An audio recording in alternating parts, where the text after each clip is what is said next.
ఈ vehicle Honda Activa 125 BS6 vehicle. దీనికేంటంటే customer accelerator పట్టేస్తుందని చెప్పారు. చెక్ చేశాను. ఇంక ఛాన్స్ లేదు. రీప్లేస్ చేసుకోవాల్సిందే కేబుల్స్ అనేవి. సో, ఎట్లా రీప్లేస్ చేసుకోవాలి? నేనెక్కడెక్కడ నా ఫింగర్‌ని పాయింట్ చేస్తున్నానో అక్కడ స్క్రూస్ ఉంటాయి. స్టార్ స్క్రూస్ అనేవి.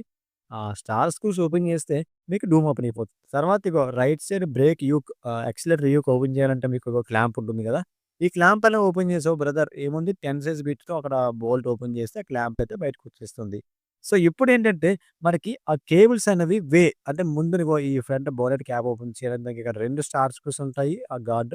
అలానే లెఫ్ట్ సైడ్ కూడా ఆ డిక్కీ ఓపెన్ చేయండి. ఆ 2 స్టార్ స్క్రూస్ ఓపెన్ చేసిన తర్వాత ఇది ఇలా బయటికి లాగితే వచ్చేస్తుంది. కానీ లాగినప్పుడు చాలా జాగ్రత్తగా లాగాను బ్రదర్. ఓకే. లాగేసాం. ఇప్పుడు చూసారు కదా!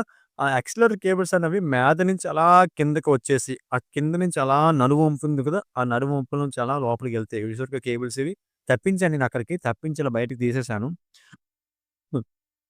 అట్లనే ఇంకా లెఫ్ట్‌కొచ్చేసరికి మనకి సైడ్ ప్యానెల్ కూడా ఖచ్చితంగా ఓపెన్ చేయవలసి ఉంటుంది. సైడ్ ప్యానెల్ ఓపెన్ చేయడానికి అక్కడ స్టార్ స్క్రూ, అలాగే back side battery case open చేయండి.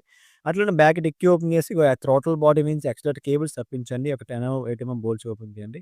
సో, చూసారు కదా! అది లోపల నుంచి, ఆ లోపల నుంచి కేబుల్స్ ఉంటాయి. జాగ్రత్తగా చూసుకొని లోపల పెట్టేసి మళ్ళీ ఫిక్స్ చేసేయండి ఫ్రెండ్స్. దీనికి ఎంత డబ్బులు చార్జ్ చేయాలో మీరు కామెంట్ చేయండి కిందన.